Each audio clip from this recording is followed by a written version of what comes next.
இப்போதான் ஒரு புயல் முடிஞ்சிருக்கு. அடுத்த ஒரு வங்கக்கடல்ல ஆழ்ந்த காற்றழுத்த தாழ்வுப்பகுதி உருவாகுது. காரணம் என்னன்னு கேட்டிங்கன்னா, நம்ம உலக வெப்பமயமாதல் இருக்குது. அதுக்கு காரணம், அடிப்படை காரணம் வந்து இப்பொழுது வானிலை அறிக்கையாளர்களே தத்தளிக்கக்கூடிய சூழ்நிலை. 5 மணி நேரம் 2 மணி நேரத்துக்கு ஒரு தடவை அவர்களே வந்து அவங்க கணக்கை வந்து மாற்றி அமைக்கக்கூடிய ஐநா சபை வந்து 2015 சொல்லிடுச்சு, 1.5க்கு மேலே சராசரி வெப்பம் கூடிச்சுன்னா உலக நாடுகள் 198 நாடுகளும் கூடி 2015 உங்களுக்கு நியூயார்க் அக்ரிமெண்ட்டில் சென்னை மெல்ல மெல்ல அழியும்னு இப்போ ஏற்கனவே ஒரு அலாரம் கொடுத்துட்டே இருக்க மாதிரி இப்போ நீங்கள் சொல்கிறதும் அந்த மாதிரி இல்லைங்க.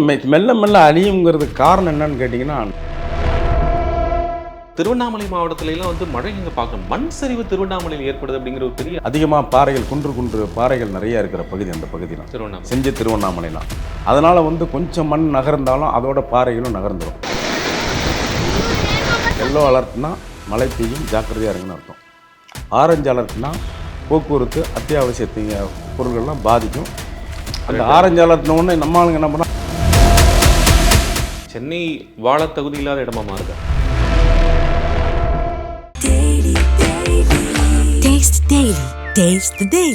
இப்போது புதிய அறிமுகம் ஆச்சி ஹோட்டல் சாம்பார் 50 கிராம் ரூபாய் 20 மட்டுமே.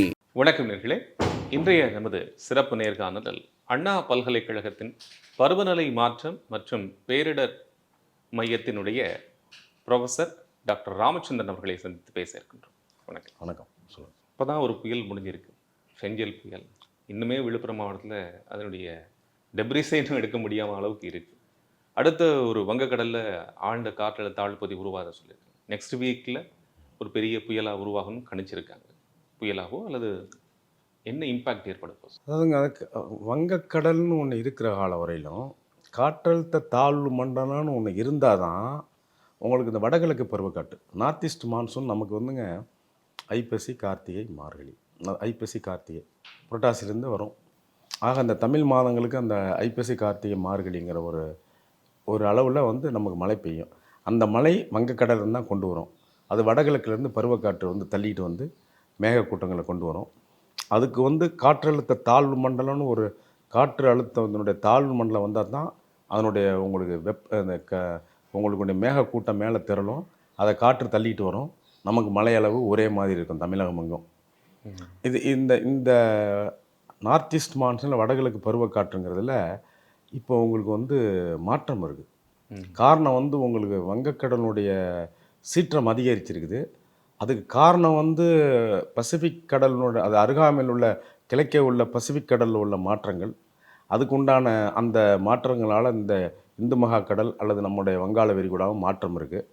இந்த மாற்றம்னா நாளுக்கு நாள் சீற்றலில் தான் இருக்கும். நம்பகத்தன்மை இழந்துடும். காரணம் என்னன்னு கேட்டிங்கன்னா, நம்ம உலக வெப்பமயமாதல் இருக்குது. அதுக்கு காரணம், அடிப்படை காரணம் வந்து கார்பன் உமிழ்வுகள். கார்பன் டை ஆக்சைடு, நிலக்கரி, மின்சாரத்துக்காக நிலக்கரி, போக்குவரத்துக்காக டீசல், பெட்ரோல் நம்ம எல்லாம் கக்குறோம். இதனுடைய அளவு வானமண்டலத்தை கூடிடுச்சு. ஒரு ஒரு ஒரு நிர்ணயித்த அளவை விட ஒரு 100 மடங்கு மேலாயிடுச்சு. அப்போ அந்த வெப்பத்தை வந்து இன்னும் ஈர்த்துக்கிட்டே தான் இருக்கும், விடாது. அப்போ வெப்பம் ஈர்த்தல், பூமிக்கு வெப்பத்தை ஈர்க்கும் பொழுது கடல் மட்டத்தில் வந்து அந்த பூமியினுடைய வெப்பம் அந்த வெப்பமெல்லாம் படும்போது அந்த கடல் வந்து உங்களுக்கு மேகங்கள்லாம் மேலே ஏறும். அதனுடைய காற்றின் சுழற்சியில் மாற்றம் இருக்கும். ஆக அந்த காற்றின் சுழற்சி மேகமும் மாறுறதுனால இந்த காற்றழுத்த தாழ்வு மண்டலத்தில் வந்து மாற்றமும் சீற்றமும் இருக்கிறதுனால உங்களுக்கு எதிர்காலம் அப்படி தான் இருக்கும். நீங்கள் இந்த ஃபெஞ்சல் புயலை கேட்டீங்க. இது வந்து இன்றைய அளவிலும் புயல் சின்னங்கள் வரும். 24 நேரத்துக்கும் வானிலை அறிக்கையாளர்கள் சொல்லுவார்கள் 24 மணி நேரம்னு. அந்தளவுக்கு இல்லாத வந்து இப்பொழுது வானிலை அறிக்கையாளர்களே தத்தளிக்கக்கூடிய சூழ்நிலை. 5 மணி நேரம் 2 மணி நேரத்துக்கு ஒரு தடவை அவர்களே வந்து அவங்க கணக்கை வந்து மாற்றி அமைக்கக்கூடிய சூழ்நிலை என்னன்னு கேட்டிங்கன்னா, வங்கக்கடலில் உள்ள நிலை தடுமாறல் தான். அந்த நிலை தடுமாறல், இயற்கை நிலை தடுமாறலை வந்து தவறாக மக்கள் புரிஞ்சுக்கிறாங்க. வானிலை அறிக்கை சரியில்லைன்னு. அவர்கள் இயற்கை தடுமாறுகிற போது நம்ம அதுக்கு தகுந்த மாதிரி தான் நம்ம இது பண்ண ப்ரிடிக்ஷன்ஸும் 3 மணி நேரம் 4 மணி நேரத்துக்கு ஒரு தடவை அது தன்னுடைய நிலையை மாற்றிக்குது. ஃபெஞ்சல் புயல் பார்த்தீங்கன்னா கீழே வந்து இந்தோனேசியா பகுதியில் ஆரம்பித்து வந்து இலங்கைக்கு தெற்கே வருது. இலங்கைக்கு தெற்கே வந்து அப்புறம் வடக்கு நோக்கி இலங்கையினுடைய கிழக்கு மாகாணங்கள் வழியாக வந்து அம்பாறை, திரியோணமலையெல்லாம் அடிச்சுட்டு திருப்பி அப்படியே நம்மளுடைய கல்ஃப் ஆஃப் மன்னாருங்கிற நம்ம அந்த மண்டபம் பகுதி ராமேஸ்வரம் அப்படியே உங்களுக்கு அப்படியே மெதுவாக வந்து நாகப்பட்டினம் வந்து நாகப்பட்டினத்துலேருந்து உங்களுக்கு வந்து இது சென்னையை நோக்கி வர வேண்டிய புயல். Just miss. ஆனால் வந்து என்ன பண்ணுதுங்க, ஒரு நாகப்பட்டினம் தாண்டின உடனே மந்த நிலை, வேற மாதிரி மந்த நிலையாக நவர மாட்டேங்குது. அங்கேயே ஸ்டாக்னெண்ட் அப்படி அதான் நகருதல் இல்லை. இதெல்லாம் வந்து விழி பிதுங்கிய நேரம் வானிலை அறிக்கையாளர்கள். அப்புறம் கொஞ்சம் கொஞ்சமாக நகர்ந்து திடீர்னு மேற்குமா போகுது. வந்து மரக்காணத்துக்கும் மகாபலிபுரத்துக்கும் இடையில வந்து உங்களுக்கு அது கரையை கிடக்குது. பாண்டிச்சேரிக்கும் மகாபலிபுரத்துக்கும் அது கரையை கடக்கும்போது மந்த நிலையாக வந்தது. ஆபத்தின் கிட்டக்க வந்த உடனே அந்த 400 300 410 கிலோமீட்டர் வரும்போது அது சூறாவளியாக மாறுது, சைக்ளோனாக மாறுது. அது வரலும் உயர் காற்றழுத்த தாழ்வு மண்டலமாக இருந்தது. அப்படியே உங்களுக்கு புயல் சின்னமாக மாறுது. ஆக்சுவலாக புயலாக கூட உருவாக்க வாய்ப்பு இல்லை அப்படிங்கிற மாதிரி கூட இல்லைங்க. புயல் இல்லை, கண்டிப்பாக புயல் இருக்காதுன்னா நான்லாம் கூட தொலைக்காட்சியில் சொல்லியிருந்தேன். ஏன்னா அதனுடைய நகர்தல் அவ்வளவு ஒரு ஆமை வேகத்தில் இருந்தது. அப்படி வந்து திருப்பி அது ஒரு நகர்தல் ஆமையாக இருந்துட்டு அது புலியாக மாறும்னு யாருக்கும் தெரியாது. இந்த மாற்றம் வந்து வானிலைக்கு திணறல். இங்கே தான் அந்த திணறலாம் இல்லை, உலகம் பூரா திணறல். வெப்பமயம் ஆதலாலும் காற்றினுடைய விசைகள் திசை மாறுதலாலும் உலகம் பூரா பேரிடர்கள். ஒரு பக்கம் வெள்ளம். நீங்கள் அரபிய நாடுகளில் என்னைக்குங்க வந்து உங்களுக்கு ஐஸ் கட்டி விழுந்தது, ஒட்டகம் மேலே பல லட்சம் வருஷமாக அது தண்ணி இல்லாமல் தான் கிடக்கும். அதுக்கு இப்பொழுது வந்து உங்களுக்கு ஐஸ் கட்டி கொட்டுது. பாரிஸில் வந்து வெள்ளமாக பூந்து அடிக்குது. இன்றைய அளவில் அமெரிக்கா பக்கம்லாம் சுனாமி வந்து இருக்குது, புயல் சின்னங்கள் இருக்குதுன்னு சொல்கிறாங்க. ஒவ்வொரு நாடும் ஸோ இது உலகம் முழுசும் நடக்கக்கூடிய அந்த ஒரு பெரிய பேரிடர்வு காலம். அதனால தான் வந்து ஐநா சபை வந்து 2015 சொல்லிடுச்சு, நம்ம எல்லாரும் பேரிடர்வை நோக்கி போயிட்டுருக்கோம். இந்த நூற்றாண்டு பேரிடர்வை அதிகம் சந்திக்கும். 1.5 டிகிரி வெப்பத்துக்குள்ளே நம்மளை குறைச்சிக்கிட்டோம்னா நம்ம ஆபத்திலிருந்து தப்பிக்கலாம். 1.5க்கு மேலே சராசரி வெப்பம் கூடிச்சுன்னா, இப்போ நம்ம ஒரு 1.2க்கெலாம் வந்துட்டோம். 3, 4, 5 இன்னும் ஒரு 3 பாயிண்ட் அந்த அளவுக்கு ஒரு 1.5% வந்துட்டோம்னா பேரிடர்கள்ங்கிறது அழிவை நோக்கி தான் இருக்கும். நன்மைன்னு வர இந்தியா வந்து சார்பாக நான் வந்து கார்பன் உமிழ் வந்து குறைக்கிறதுக்கான எல்லா இதுவும் ஏற்பாடு செஞ்சுட்டு இருக்கிறேன். இல்லைங்க, உலக நாடுகள் 198 நாடுகளும் கூடி 2015 உங்களுக்கு நியூயார்க் அக்ரிமெண்ட்டில் பாரிஸ் அக்ரிமெண்ட்டில் 2 அக்ரிமெண்ட்லேயும் இனிமே வந்து உலகத்தை வந்து எரிசக்தியை நம்ம கார்பன் உமிழ்வை குறைக்கலைன்னா நம்ம பேராபத்து. அதனால் எல்லா நாடுகளும் ஒத்துழைச்சி 2030க்குள் அவரவர்களும் அவர்களுடைய கார்பன் உமிழிலிருந்து 35% குறைச்சிடணும் 2030க்குள் அப்படின்னுங்கிற இலக்கை எல்லாத்தையும் கட்டாயப்படுத்தி திணிச்சிருக்காங்க. நம்மளும் கையெழுத்து போட்டாச்சு. எல்லாரும் அதனுடைய வேகத்தில் நடந்துக்கிட்டு இருக்காங்க. ஆனால் அந்த 35% வந்து போதாது. 40% எட்டணுங்கிறது 2040க்குள்ளே பண்ணினா தான் நம்மளை காப்பாற்றிக்கலான்னு இப்போ கடந்த 2 வாரங்களுக்கு முன்னாடி நடந்த அஜர்பைஜானில் உலக நாடுகள்லாம் குரல் எழுப்பியிருக்காங்க. பட் இன்னும் பேரிடர்கள் வந்து திணறும் பொழுது தான் உலக நாடுகள் இன்னமும் அதை பற்றி புரிஞ்சுக்கும். இப்போ உங்களுக்கு சென்னை மாதிரி இருக்கக்கூடிய இடங்களில் வந்து நம்ம ரொம்ப ஒரு பிரச்சனைகளை சந்திக்க அப்படிங்கிறத நம்ம கடந்த 20 வருடங்களாகவே நம்ம பார்த்துட்டே வரோம். ரொம்ப 2015 நமக்கு ஒரு பெரிய ஒரு பிரேக் த்ரூ கொடுத்துச்சு. அந்த அளவுக்கு ஒரு வார்னிங் கொடுத்தது. ஆமாம், அதுலேருந்து இப்போ நம்ம ஸ்டார்டிங் 2015 இப்போ வரைக்குமே நம்ம அதை செஞ்சு 2015 முதல் சிக்னலுங்க 50 சென்டிமீட்டர் மழை பெஞ்சுது. அப்புறம் சென்ற ஆண்டு வந்து 24 23 வந்து தூத்துக்குடியில் 90 சென்டிமீட்டர். இன்னைக்கு மரக்காணத்துலேருந்து மயிலம்ங்கிறது ஒரு கொஞ்சோண்டு மழை அளவு பார்க்குற இடம் 51 சென்டிமீட்டர். அப்படின்னா 500 எம்எம்ங்கிறது ஒரு வருடத்தினுடைய முக்காவாசி மழையளவு மயிலத்துக்கு, திண்டிவனம் மயிலம் பகுதிகள். ஆக நீங்கள் ஒரு வருடத்தில் பெய்ய வேண்டிய மழை ஒரு 5 மணி நேரத்தில் பெஞ்சிருக்கு. இப்போ அடுத்து வரக்கூடிய இந்த காற்றழுத்த தாழ்வு பகுதி நமக்கு ஒரு பெரிய இம்பாக்ட் ஏற்படுத்துமா? இல்லைங்க, நமக்கு பருவநிலை வந்து கொஞ்சம் கொஞ்சமாக தான் குறையும். எப்படியும் வந்து ஒரு உங்களுக்கு டிசம்பர் 25 தேதிகளுக்கு தான் அது முழுவதுமாக பின்னடைவில் இருக்கும். இப்போவே என்ன போகிறாங்கன்னா 12-13 தேதிகளில் ஒரு பெரிய மழை இருக்கும். இல்லைங்க, இப்போ உங்களுக்கு காற்றழுத்த தாழ்வு மண்டலம் வந்துக்கிட்டே தான் தொடர்ந்து வரும். அதனால் ஒன்றும் இல்லை. அது வந்து ஆபத்தான புயலாக மாறிடக்கூடாது. அந்த புயல் வருதாங்கிறத இன்னைய தேதிக்கு எல்லாம் சொல்ல முடியாது. மக்கள் பீதியில் வந்துங்க இந்த வெளி செய்திகள் அப்படியே வெளியிடுறதும் அதனால் ஒரு திடீர் பகீர்லாம் வந்து மக்களை கொண்டு பண்ணுறாங்க. ஏற்கனவே இப்போ டெல்டா பகுதிகளில் கஜா புயல் ஆகட்டும், அல்லது சென்னையில் 2015 வந்த பெருவெள்ளம் ஆகட்டும், அதுக்கப்புறம் பல புயல்கள் நம்ம பார்க்குறோம். மிக்ஜாமில் கூட நம்ம ரொம்ப தண்ணி ரொம்ப 3 அடி வரைக்கும் தண்ணி நின்று சென்னையிலே நம்ம பார்த்தோம் இல்லைங்களா? ஸோ இந்த ஒரு பயம் வந்து மக்களுக்கு நேச்சுரலி இருக்கத்தானே செய்யும். அது நம்ம- இல்லைங்க, அது அந்த 20 சென்டிமீட்டருக்கு மழை மேலே போனால் அதை தாங்கக்கூடிய சக்தி மனித வளத்துக்கு இல்லை. ம். மேக்ஸிமம் உங்களுக்கு 15 to 20 சென்டிமீட்டர் தான் உங்களுக்கு நீர் வந்து ஏற்றம் பண்ணலாம், கடல் வாங்கிக்கும், உள்வாங்கும். அதுக்கு மேலேனா நீங்கள் எவ்வளவு தான் நீங்கள் நீர் வெளியேற்றங்கிற யுக்தியெல்லாம் கையாண்டாலும் கடல் வாங்காது. ம். அதனால் வந்து உங்களுக்கு 20 சென்டிமீட்டர் மழைன்னா கண்டிப்பாக தாழ்வான பகுதிலாம் உங்களுக்கு வந்து ஒரு ஆள் உயரத்துக்கு வந்து தண்ணி நிற்கும் எதிர்காலத்தில்.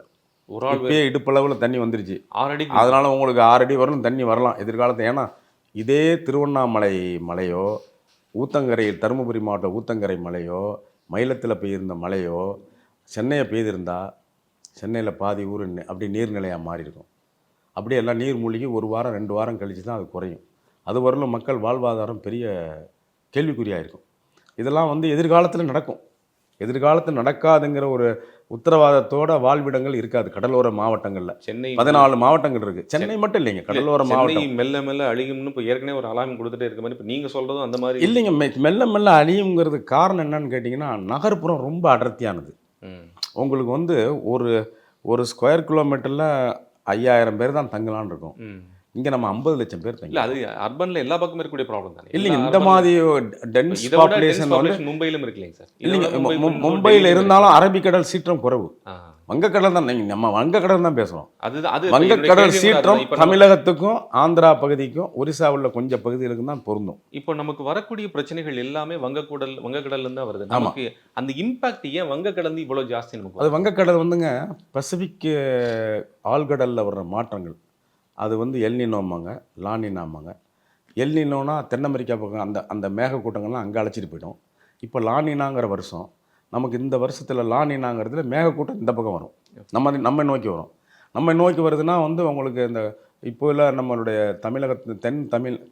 தென்னிந்தியா ஒரிசாவரில் உள்ள கடற்கரை பகுதிகள், அந்தாண்ட கிழக்கு மாகாணங்களான இலங்கையில் உள்ள திரிகோணமலை, அம்பாறை மாவட்டங்கிற அந்த மாநிலங்களுக்கும் அடிக்கும். இதுதான் அவங்க அந்த கெட்ட ஒரு மேகங்களையும் காற்றுகளையும் எதிர்நோக்கி நிற்கிற நிலப்பகுதி. ம். வந்து நிலப்பகுதியை தட்டும் பொழுது அதிகமான மழை பெய்யும். அது புயலாக வீரியம் எடுத்ததுன்னா அழிவை சந்திக்க வேண்டியிருக்கும். ஓகே. இப்போ இன்னொரு முக்கியமான விஷயம் சார். இப்போ நமக்கு வந்து சென்னையில் நமக்கு வந்து ஓரளவுக்கு மக்கள் கொஞ்சம் கூட பழகிட்டாங்கன்னு தான் சொல்லணும். ஆனால் இப்போ திருவண்ணாமலை மாவட்டத்துலலாம் வந்து மழை எங்கே பார்க்கணும், மண் சரிவு திருவண்ணாமலையில் ஏற்படுது அப்படிங்கிற ஒரு பெரிய இல்லைங்க, அது ஆச்சரியம் இல்லையா? மண் சரிவு தான், நிலச்சரிவு இல்லை. தப்பான ஒரு இதெல்லாம் சொல்கிறேன். இல்ல, நிலச்சரிவு அதுதான் இல்லை. அதுதான் கேட்டேன். மண் சரிவு. சரிவு மண் சரிவுங்கிறது ஒரு சின்ன பகுதியில் மட்டும் நல்ல மண், தாய் மண் மேலே உள்ள மண் வந்து நல்ல சோக்காயிடுச்சுன்னா அது நகரும் பொழுது அதுக்கு மேலே உள்ள பாறைகளோ போகிற சேர்ந்து நகரும். அது கொஞ்சம் குன்றுகளில் வந்து அதிகமாக பாறைகள், குன்று பாறைகள் நிறையா இருக்கிற பகுதி அந்த பகுதிலாம், திருவண்ணாமலை. செஞ்சு திருவண்ணாமலைலாம். அதனால் வந்து கொஞ்சம் மண் நகர்ந்தாலும் அதோட பாறைகளும் நகர்ந்துடும். அந்த மாதிரி ஒரு இடர்பாடு தான் திருவண்ணாமலையில் நடந்தது. இது வந்து அதிக மழை, வரலாறு காணாத அந்த மழை அந்த பகுதிக்கு. அதான் காரணம் ஒழிய வேறு ஒன்றுமே இல்லை. மழை இந்த மாதிரி மழையை அந்த மழை பார்த்ததே இல்லை. அதுதான் எல்லாருக்கும் ஆச்சரியம். ஏன்னா அந்த வீடுகளுக்கு வந்து நம்ம அந்த பார்த்து அந்த வீடியோ நெஞ்சை பதற வைக்கக்கூடிய ஒரு வீடியோ. இல்லைங்க, அப்படியே உருட்டிக்கிட்டு வரும்போது அந்த பாறை சீக்கிரம் வந்துடும், மண் பின்னால் வரும். ஏன்னா வெயிட்டை கூட இல்லைன்னா கிராவிட்டியில் மட்டன் வந்து பாறை தாக்கும். அதை நவுத்தின மண் பின்னால் தான் வரும். ஏன்னா கொஞ்சம் மண் சரிவுன்னா அப்படி தான் இருக்கும். ஓகே. மண் சரிவுன்னா அப்படி தான் இருக்கும். ஓகே. இப்போ மற்ற மாவட்டங்கள், இப்போ தருமபுரியில் எந்த இதுவும் கிடையாது, அங்கே கடலும் இல்லை, ஒன்றும் இல்லை. ஆனால் கூட அங்கே அந்த குறிப்பிட்ட மாவட்டத்தில் மிகப்பெரிய மழை. இல்லைங்க, புயலினுடைய பாதை வந்து உங்களுக்கு அப்படியே திண்டிவனம், கள்ளக்குறிச்சி, திருவண்ணாமலை, தருமபுரி ஊத்தங்கரை மாவட்டம் அப்படியே போயிங்க பெங்களூருக்கு வடக்கே போய் மலபார் வழியாக போய் அரபிக்கடலில் போயிட்டு சேர்ந்துருச்சு. அது கடலில் போனவொன்னே அது எவ்வளோ சீற்றம் இருந்தாலும் அது கடலுக்குள்ளேயே உள்ள சீற்றம் யாருக்கும் பொறுப்பு இல்லை, யாருக்கும் ஆபத்து இல்லை. நிலப்பகுதிகளை தாண்ட இந்த பகுதிகள் எல்லாமே பெரும் ஆபத்து தான் சந்திச்சிருக்கு. நமக்கு மட்டும் இல்லை, எல்லா பகுதிகளுக்குமே பெரிய சூறாவளி காற்று. இல்லை, சென்னையில் இத்தனை மக்கள் இருக்கும்போது அந்த நேச்சுரலி அந்த ஒரு பயம் எல்லாத்துக்கும் இருக்குது. அதான் அதிக ஜனத்தொகையும் நகர்தலும் இருக்குது இல்லைங்களா, அன்றாட நகர்தல் இருக்குது இல்லைங்களா. இப்போ நமக்கு எவ்வளவு பெரிய எல்லோ அலர்ட்னா மழை பெய்யும், ஜாக்கிரதையாக இருங்கன்னு அர்த்தம். ஆரஞ்சு அலர்ட்னா போக்குவரத்து அத்தியாவசிய பொருள்கள்லாம் பாதிக்கும், கேர்ஃபுல்லாக இருங்கன்னு அர்த்தம். அந்த ஆரஞ்சு அலர்ட்ன உடனே நம்ம ஆளுங்க என்ன பண்ணால் 6 பாக்கெட்டு 10 பாக்கெட் பாலை போய் வீட்டில் அடிக்கிறான். அது ஒரு தவறான ஒரு கருத்து. அப்புறம் ரெட் அலர்ட்டும் போது உயிருக்கு ஆபத்து, வெளியே போக வேண்டாம். ஆனால் நீங்கள் இந்த சென்னை மாநகரில் எவ்வளோ பெரிய ரெட் அலர்ட் இருந்தாலும் நீங்கள் போய் சாலைகளில் போய் பாருங்கள், நெருக்கம் கூட தான் இருக்கும். ஏன்னு கேட்டிங்கன்னா அன்றாட வாழ்வாதாரம் தான் பிரச்சனை. இன்றைக்கு நான் வெளியே போக முடியவில்லை என்றால் எனக்கு இன்றைக்கி வந்து ஒரு 500 ரூபாயிலேருந்து 1000 ரூபாயிலேருந்து எனக்கு வருவாய் கம்மி. இன்றைக்கு எனக்கு குடும்ப ஜீவனத்துக்கு கஷ்டம். ஸோ அந்த மாதிரி மட்டும் பேஸ் பண்ணி இல்லை, எக்கனாமிக் ஃபேக்டர். எக்கனாமிக் தான் மெயின். உங்களுக்கு வறுமையில் வாடுகிறவர்களுக்கு தான் தாக்கம் கூட இருக்கும். வசதி உள்ளவங்களுக்கு அவங்க எல்லாமே தங்களை இப்போ சரி பண்ணிக்கிட்டு வீட்டுக்குள்ளேயே இருப்பாங்க. தங்களுக்கு அதாவது அவங்களுக்கு மேலாண்மை யுக்தி இருக்குது, அவங்கள்ட்ட அடாப்டேஷன் கேப்பபிலிட்டிம்பாங்க, மேலாண்மை யுக்தி இருக்குது. ஏழைகளால் முடியாது. அன்றாட வருமானம் உள்ளவர்களுக்கு வந்து ஒரு திடீர் ஆபத்து என்றால் 3 நாளுக்கு அவங்களுக்கு உணவோ உங்களுக்கு தண்ணீர், குடி தண்ணீரோ, சானிடேஷன் இப்போ வெளியே துருவ போகிற கழிவுகளுக்கோ ரொம்ப கஷ்டமாயிடும். அப்புறம் இது பின்னாலேயே வந்து வியாதிகள் வரும்.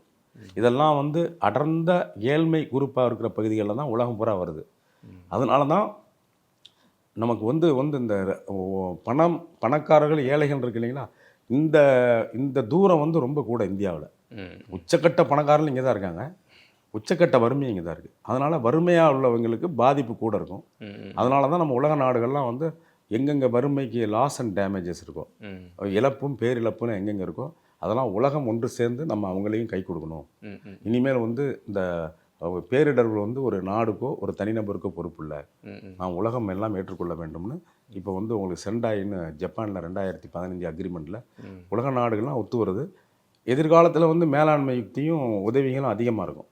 உலக உதவிக்கரங்கள்லாம் கூட இருக்கும் ஒருத்தர். இப்போ நீங்கள் ஏற்கனவே கொடுத்துருந்த ஒரு பேட்டிகளில் கொடுத்த பேட்டியில் கூட என்ன சொல்லியிருந்தீங்கன்னா, குறிப்பாக சதுப்பு நிலங்கள் நம்ம வேளச்சேரி ஆகட்டும் அல்லது வந்து பள்ளிக்கரணை ஆகட்டும் இங்கெல்லாம் வாழவே இருக்கவே கூடாது, அந்த மாதிரி ஒரு சூழல் இல்லைங்க. அது வேளச்சேரி நாம் என்ன விதைக்கிறோமோ அந்த அறுவடை தான் பண்ண முடியும். ஏங்க அது வந்து 20,000 ஹெக்டேராக இருந்த ஒரு சதுப்பு நிலம் அந்த காலத்தில். அங்கேருந்து நீர்பிடிப்பு பகுதியிலேருந்து வந்த உடனே ஒரு பொட்டை வெளி, நீர்வெளி, அது வந்து ஒரு 20 இங்கேருந்து சிறுசேரி வரையிலும், இன்னைக்குள்ள வேளச்சேரியிருந்து சிறுசேரி வரணும் ஒரு 30-40 கிலோமீட்டர் அளவுக்கு வந்து வெறும் திறந்த வெளி. அதில் வெறும் நீர் தான் இருக்கும். அதில் வாத்து, தாமரை, கொக்கு, இந்த மாதிரி உள்ள நீர் தாவரங்களும் நீர் தான் இருந்தது. அது எவ்வளவு நீர் வந்தாலும் இந்த தொண்டை மண்டலத்துக்கு வர்ற தண்ணீரெல்லாம் அது வாங்கிக்கும். அதுக்கு பேர் வாங்கல்னு பேர். வாய்க்கால், வரத்து, வாங்கல்னு ஆங்கிலேயர் காலத்தில் உங்களுக்கு வகுப்பு இருந்தாங்க. இந்த வாங்கல்ங்கிறது இன்றைக்கி இல்லை. அதையெல்லாம் வாங்கலையெல்லாம் எல்லாரும் வாங்கி விட்டார்கள். அதை வாங்கினதுக்கு பிற்பாடு அது கொஞ்சம் கொஞ்சமாக வருடத்துக்கு வந்து ஒரு 100 ஏக்கர், வருடத்துக்கு 100 ஏக்கர் மாதிரி ஆக்கிரமிப்பு வந்திருக்கு.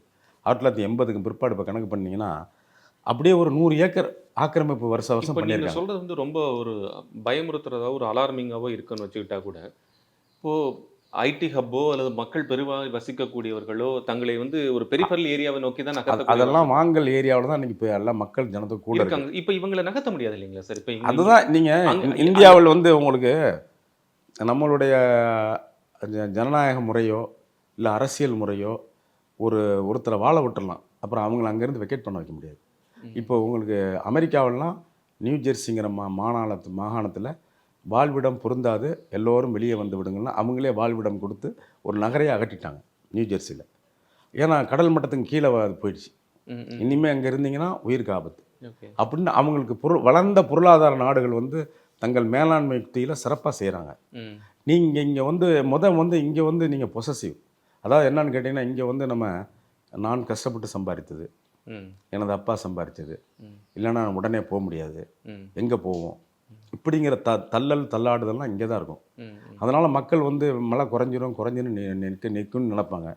அது தங்களை மீறி போகும்பொழுது அப்புறம் வந்து அரசும் வந்து எந்திரங்கள் தொண்டு நிறுவனங்கள் தான் வந்து அவங்களை காப்பாற்ற வேண்டிய சூழ்நிலை. அது இப்போ ஒரு பெரிய சிக்கலாகவும் இருக்குது. நீங்கள் வந்து அர்பன் பிளானிங்கில் ஒரு பெரிய கன்ஸ்ட்ரக்ட் என்னென்னா, ஒரு இடத்துல இன்னொரு இடத்துக்கு நகர்த்தக்கூடிய ஒரு பெரிய பிரச்சனை இருக்குது. அர்பன் பிளானிங் டெவலப்மெண்ட்லேயே ஒரு பெரிய ப்ராப்ளமாக இருக்குது.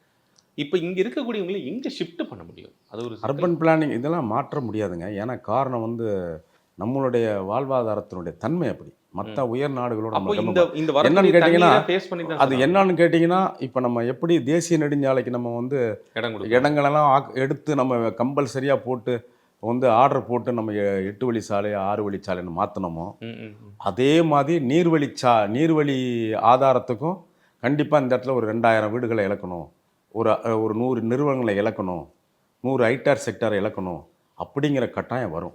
நீங்கள் சொன்னீங்க முதல்ல இங்கே வந்து பொருளாதார சூழலும் வந்து ரொம்ப முக்கியமானது. ஏன்னா ரெட் அலர்ட் கொடுத்தாலே நான் வந்து வெளியே நிற்க வேண்டிய சூழல் இருக்குன்னு சொல்லும்போது, அங்கே இருக்கக்கூடிய அன்றாடம் குறிப்பாக வந்து குடிசைவாழ் பகுதி மக்களோ அல்லது அங்கே இருக்கக்கூடிய வேலையை நம்பி இருக்கக்கூடிய ரொம்ப ஏழ்மையில் இருக்கக்கூடிய மக்களை வந்து அங்கேருந்து ஷிஃப்ட் பண்ணிட்டீங்க அப்படின்னா அவங்களுடைய மொத்த வாழ்வாதாரமே போயிடும். இப்போ ஐடியில் இருக்கவங்களோ அல்லது பெரிய இதில் இல்லைங்க, இருக்கவங்களோ இவ்வளோ பெரிய ஜனத்தொகைகளெல்லாம் வந்து நமக்கு அரசாங்கமே பட்டா கொடுத்து, அரசாங்கமே மின்சாரம் கொடுத்து, அரசாங்கமே நீர் எல்லாமே எல்லா வசதியிலும் செய்து அங்கே கொடுத்து வாழ்கிற ஒருத்தரை வந்து நீங்கள் நகர்த்து போங்கன்னு சொல்லும் பொழுது அது இயலாத காரியம். அவர்களுக்கு இணையான இடம் ஒன்று கொடுக்கணும். அது சென்னை பகுதியிலேயே நகர் பகுதியிலேயே கொடுக்கணும். அந்த புறநகருக்குலாம் போங்க, இங்கேருந்து செங்கல்பட்டு தாண்டி போயிருங்கன்னா யாரும் போக மாட்டாங்க. அப்புறம் அரசியல் ரீதியான பிரச்சனைகள் வரும். அதனால் வந்துங்க பொதுவாக இதில் ஒரு பெரிய திணறல் இருக்கும். இப்போ இதை நான் சந்திச்சு தான் ஆகணுமா? ஆமாம், இதை சந்திச்சு தான் ஆகணும். திணறலுக்கு வந்து சந்திச்சாகணும்னா ஒவ்வொருத்தரும் பொறுப்பேற்கணும். பொறுப்பேற்று பரவாயில்ல நம்ம போவோம் அப்படிங்கிற வாழ்வாதாரத்துக்கும் அரசாங்கம் உத்தரவாதம் கொடுத்து மக்களையெல்லாம் நகர்வு செய்தால் ஓரளவுக்கு நம்மளை காப்பாற்றிக்கலாம். இல்லைன்னா எதிர்காலத்தில் வந்து இன்னும் வந்து மழை இந்த கடலோர மாவட்டங்கள் மட்டும் இல்லை, நேற்று வந்த பெஞ்சல் புயல் வந்து என்னென்னா, நான் கடலோரம் மட்டும் கொடுக்க மாட்டேன், உள் மாவட்டங்களையும் அடிப்பேன், ஒழுங்கா இருங்க அப்படின்னு ஒரு இயற்கை மிரட்டல். இது இயற்கை மிரட்டல் வந்து இன்னைக்கு இந்த புயல் தான் இயற்கை மிரட்டல்னா நல்ல எல்லாத்தையும் குத்திருக்கு. முன்னாடி பார்த்தீங்கன்னா தருமபுரி மாவட்டக்காரங்க என்னமோ சென்னையில் புயலாமே அப்படிம்பாங்க. இல்லை தம்பி, உனக்கு சென்னையில் புயல் வந்துட்டு உன்னை வந்து அடிக்கும் அப்படிங்கிற ஒரு பாடத்தை இந்த இயற்கை இப்போ கொடுத்துருக்கு. எதிர்காலத்தில் விழிப்புணர்வு எல்லாருக்கும் வேணும். எந்த புயல் கரை தேறுனா அது உள்பகுதிகளுக்கு வரும். எல்லாரும் மேலாண்மைக்கு ரெடியாக இருப்போம். அரசு இயந்திரங்களாக இருக்கட்டும், தனியார் தொண்டு நிறுவனங்களும், தனியார் நிறுவனங்களாக இருக்கட்டும், தனி நபர்களாகட்டும், எல்லாரும் ஒன்று சேர்ந்து கை கொடுத்து நம்மளை காப்பாற்றிக்கிற காலம் இது. இப்போ இந்த மழை, இந்த புயல் இங்கே வந்து ஒருவேளை சென்னை தாக்கியிருந்தால் பள்ளிக்கரணையோ அல்லது வந்து வேளச்சேரியோ என்ன நிலையை சந்திச்சு? பள்ளிக்கரணை வேளச்சேரிலாம் மிக தாழ்வான ரொம்ப மூலிகை ஒரு ஆள் உயர தண்ணீர் வந்துடும். அது வந்து எப்படி ஒரு 15 நாட்களாகவும் அது நீர் கடத்துறதுக்கு. கடல் சீற்றம் குறைஞ்ச உடனே தான் அந்த நீரை வாங்கணும்.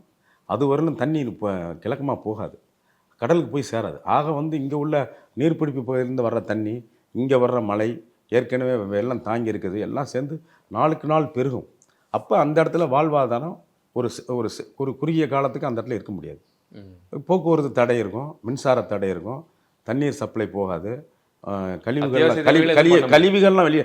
சார், மனிதனுக்கு வந்து உணவு தண்ணீர் கழிவு தானே. உங்களுக்கு ஞாபகம் இருக்கும் இந்த மெக்ஜாம் புயல் அப்போ இங்கே ராயபுரம் வந்து பொதுவாகவே வந்து மேடான பகுதி, தண்ணி நிற்காது. ஆனால் அங்கேயே வந்து இடுப்பளவு தண்ணி நின்றது. இடுப்பளவு தண்ணி நின்று அங்கே வந்து தண்ணி நிற்கிறதுக்கான வாட்டமே இல்லை. ஏன்னா தண்ணி வந்து கீழ் நோக்கி இறக்கணும், மேடான பகுதி. உண்மை. அங்கேயே இடுப்பளவு தண்ணி நின்று உங்களுக்கு அதுதான் இன்டென்ஸ் ரெயின்ஃபால். இந்த காலகட்டம் பேரிடர்களில் உங்களுக்கு அதிரடி மழை. இப்போ வந்து மேடான பகுதியும் அந்த மாதிரி நிற்கிறதுக்கு வாய்ப்பு இருக்குது. அப்படிதான் இல்லைங்க, அது நீர்பிடிப்பு பகுதியை விட அது பள்ளமான பகுதி. ஓ, அப்படி நீங்கள் இன்னைக்கு ராயபுரம் மேடான பகுதின்னு சொல்ல முடியாது. அதுக்குண்டான நீர்பிடிப்பு பகுதி இருக்கு இல்லைங்களா, மேற்கு பரமா, அதுலேருந்து அபரிகரமான தண்ணீர் வரும்போது இந்த உயரத்தை விட இது வந்து கம்மியாக இருக்குனால அங்கே நீர் வந்துடும். அப்புறம் இதில் வடிகிறது வந்து சீக்கிரம் வடிஞ்சிடும் மற்ற பள்ள இடங்களை விட. ஆனால் இந்த நீர் ஒரு நாள் 2 நாளாக தேங்கி நிற்கிறது, அதனால் வந்து பின்னால் வந்து கொசுக்கள், டெங்கு வியாதி, இதெல்லாம் இன்னும் எதிர்காலத்தில் கூட தான் இருக்கும். சென்னை வாழ தகுதி இல்லாத இடமா மாறுதா? இப்படியெல்லாம் மேலாண்மை யுக்தியில் சொல்ல முடியாதுங்க. பேரிடர்வு காலம் வந்துச்சுன்னா பெரிய திணறல் இருக்கும். அது எல்லாருக்கும் வந்து தாக்கக்கூடிய சக்தி. இப்போ நீங்கள் என்ன சொல்கிறீங்கன்னா, இன்னும் எதிர்காலத்தில் வரக்கூடிய மழையினுடைய அளவை பொறுத்து பல நாட்கள் பெய்ய வேண்டிய மழை ஒரு சில மணி நேரங்கள் பெய்யும் போது அதை எதிர்கொள்ள முடியாத அளவுக்கு நாம் இருக்கக்கூடிய நகர்ப்புறம். உங்களுக்கு இவ்வளோ பெரிய நகர்ப்புற வளர்ச்சி வந்து இந்த வங்கக்கடல் ஓரமாக உள்ளதில் சென்னை தான்.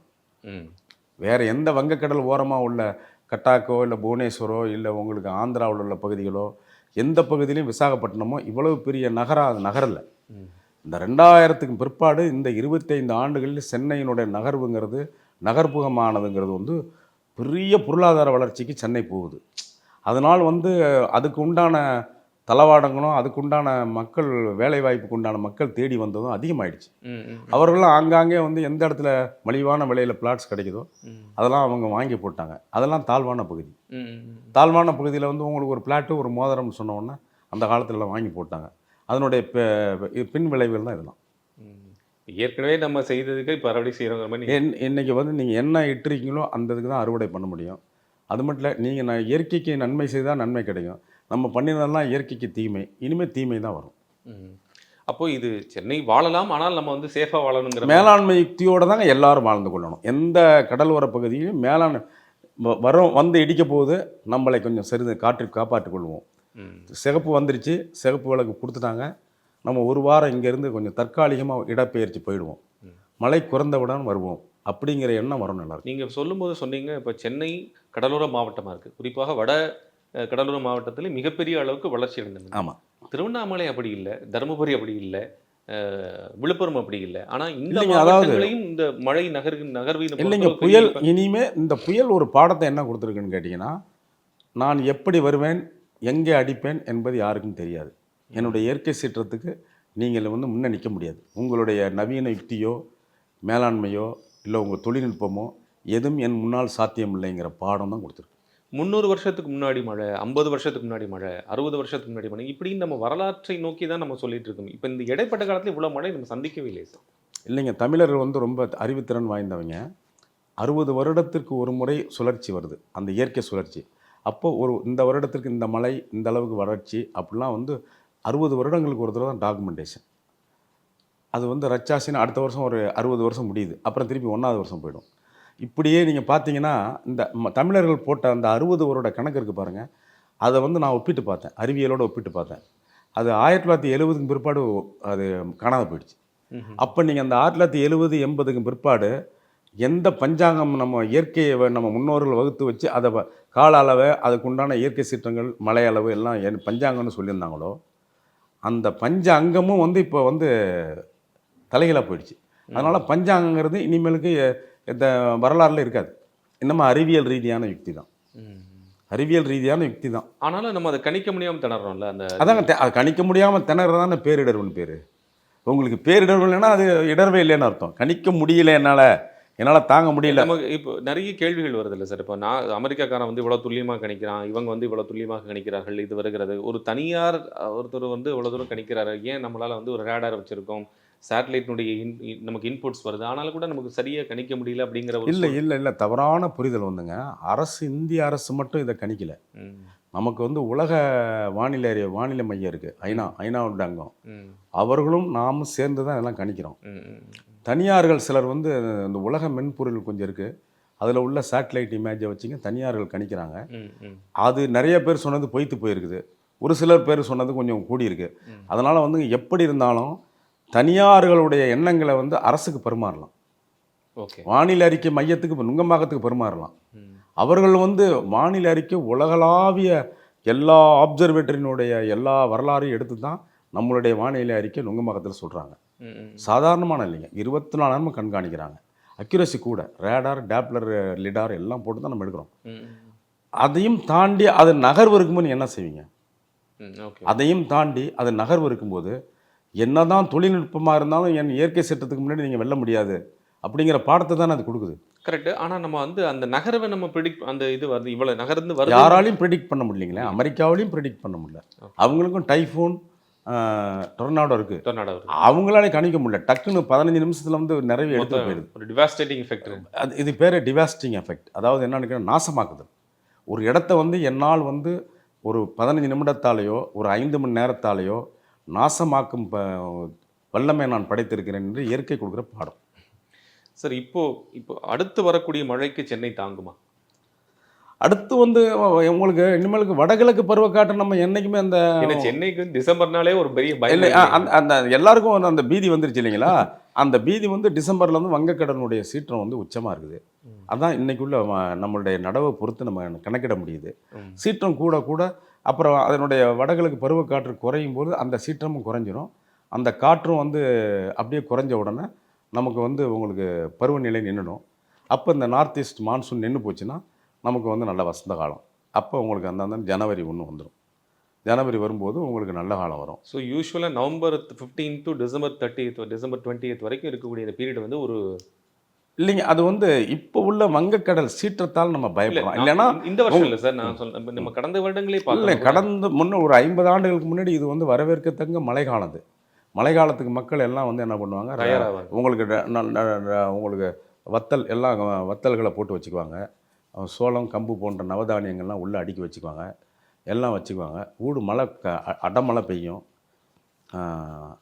அதாவது உங்களுக்கு ஐப்பசியில் அடமழை, கார்த்திகையில் கனமழை. இது அந்த காலத்துலேருந்தே பேசுகிறது. அடமழை விடாமல் அடிக்கும். கார்த்திகையில் வந்து ஒரு சின்ன சின்ன கனமழை அடிக்கும் 1-2, அதோட முடியும்.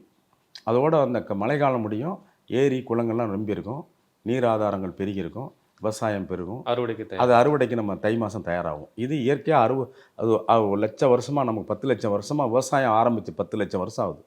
இந்த 10 லட்சம் வருஷங்களில் வந்து விவசாயம் நம்ம வந்து ஒரு அமைப்புக்குள்ளே வந்துட்டோம். அந்த அமைப்பு அதனுடைய ஃபோர்காஸ்ட், அதாவது எடுத்து சொல்கிறதெல்லாம் இருக்குது பாருங்கள். அதெல்லாம் வந்து அந்த பஞ்சாங்க முறை இருந்தது. 60 ஆண்டுகளுக்கு ஒரு சுழற்சி வந்துக்கிட்டே இருந்தது. அதனால தான் தமிழருடைய வருடம் 60 வருஷத்துக்கு ஒன்று. அதெல்லாம் இப்போ அழிஞ்சு போச்சு. இனிமேல் எதிர்காலம் அன்சர்டனிட்டிஸ், அதாவதுங்க நம்பகத்தன்மையற்றது. நம்பகத்தன்மையற்றதில் வானிலை அறிக்கையை கேட்டுக்கிட்டு, வானிலை அறிக்கை வந்து அவங்க வந்து ஒரு ரெட் அலர்ட்னா அந்த சிகப்பில் வந்து ஆபத்துகள் ரொம்ப பயங்கரமாக இருக்கும், நம்ம அஞ்சு கொஞ்சம் வெளிநடப்பு செஞ்சிடணும், நல்லது. இதற்கு நாம் பழகி கொள்ள வேண்டியது தானே? அதுக்கு பேர் பழகிக்கொள்ளுது. இதற்கு வந்து மேலாண்மைங்கிறது பழகிக்கொள்ளுதல். இது இனிமேல் வருகிறது பழகிக்கொண்டு அதை மேலாண்மை செய்துக்கிட்டு தான் நம்ம இனிமேல் எதிர்காலம் அப்படி தான். ரொம்ப நன்றி சார், உங்களுடைய நேரத்துக்கு. தேங்க்யூ.